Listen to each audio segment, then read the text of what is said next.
In today's video, I'll show you how to change the Joy-Con mouse sensitivity on your Nintendo Switch 2. Let's get into the method. On the Switch 2 home screen, head to the System Settings app, and then scroll down until you are in the section called Controllers and Accessories.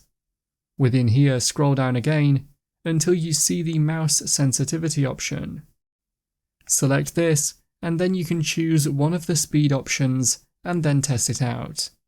That's how to change the Joy-Con mouse sensitivity on your Nintendo Switch 2. If you found the video helpful, remember to leave a like and feel free to subscribe for more.